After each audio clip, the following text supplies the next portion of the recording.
on Russian soil will, of course, we'll see the bloggers, if they haven't already started writing about it, will. He was very, very, he used history as a political platform for himself. And so I don't think Russia-Polish relations advanced a lot under his presidency there. But, you know, with the Prime Minister Tusk, I would say very differently. We saw Prime Minister Putin and Tusk really talk frankly, openly. And I've always said that, you know, tragedy can bring about reconciliation. And I think that's what the Prime Ministers were doing. I don't think Mr. Kaczynski was there yet, unfortunately. But he has his opinion. And he had his opinion, and everyone he should respect that opinion. But it was becoming more and more of a minority opinion in Poland. What sort of legacy will he be leaving there in his country? A man that stood up for his country, brought it into the European Union, which he felt very strongly about, part of the reintegration of Europe. And I think that the next step is actually the reconciliation, total reconciliation between Poland and Russia. You know, I lived in Poland for 12 years. Poland is very, very close to my heart. I still speak Polish better than I speak Russian.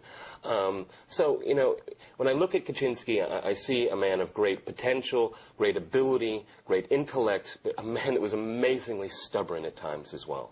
But all of Poland will mourn his passage because he made such a big difference in the last 20 years of their history. Well, Peter, since you know Poland so well and this country has a soft spot in your heart, as you said, let's not take a look at the political landscape of the country. What will be happening? What sort of void is his death leaving there? Well, you know, they have very good constitutional rule there. I mean, as far as I remember, Mr. Tusk will become acting president under the Constitution.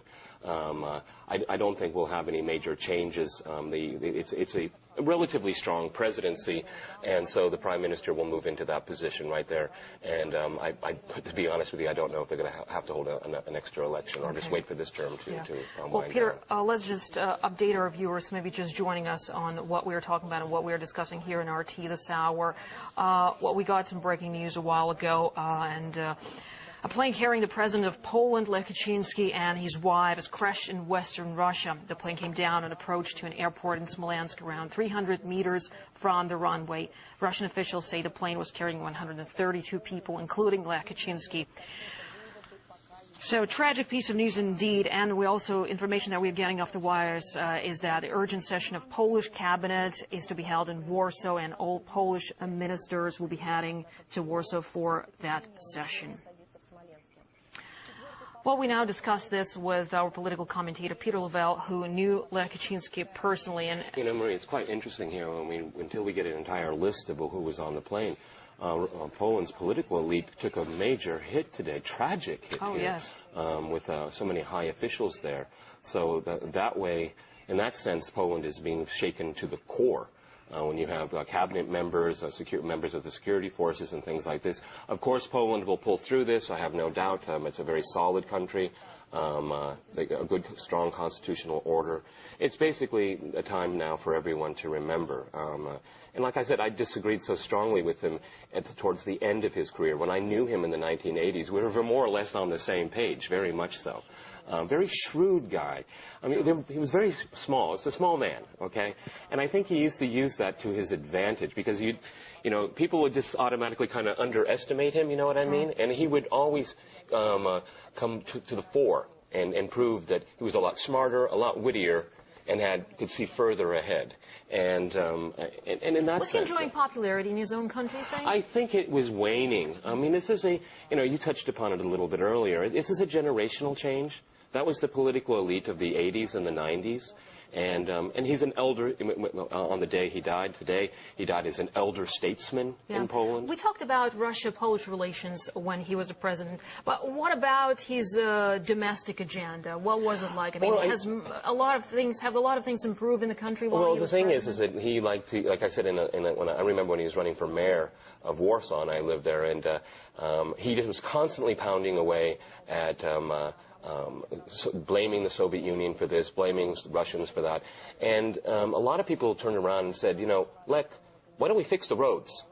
Why don't we get those hospitals, you know, updated? And I think this is what he had to confront a lot, because he could electioneer very well. He was very, very good at electioneering. But when it came to administration, that's when he pulled in his brother. and the twin. I was just going to ask you, what was the relationship with his brother? Because both of them were in politics. It's interesting because Lech was the brains and Yaroslav was the doer. Lech would come up with the vision, and Yaroslav would put it into effect. So they were very good that way. It's like buy one, get one free sort of thing, exactly. when he was president. Well, one of them had to grow a mustache because they were identical twins, so you couldn't tell the difference between the two. Amazing impact, and you can never separate Lech and Yaroslav in that sense because they really were the dynamic duo of Polish politics. But like I said, more and more people were saying, let's get down to the here and now and dealing with the financial crisis, European integration, obviously. One thing Kaczynski, one of the major legacies is that he was a staunch American ally. And you have to remember that the Polish diaspora in the United States is huge. Yes. It's a good part of the middle class today there. And so he played on that very importantly, being a very staunch ally of the United States. It didn't matter if it was a Republican or a Democrat. It was in the Americans he always sided with. To the point where, again, it would kind of irritate his European neighbors because they wanted Europe to speak as one voice. But Kaczynski believed that he had the right to play that special relationship, very much like Britain and the United States and Poland, a very, very special relationship. Even when I lived there in the 1980s, and you have to remember part of that time was martial law, and Lech was in prison during the time, and but Poles still could go to America. I mean, even during martial law. So he would always play that card, always make sure that Poland and the United States were on the same page. And, of course, he would use that as a pitch against the then Soviet Union and today's Russia. Well, Peter, I'm hearing that we can now listen to what the Emergency Ministry is saying from Smolensk, where the tragic crash happened a short while ago. We received information from Smolensk Air Controller that a Tupolev 154 crashed in the Pechersk district at 10:50. It was a Warsaw-Smolensk flight. Operational groups, fire teams, duty shifts and rescuers are in the area. That's all I have for now. There's no information on survivors.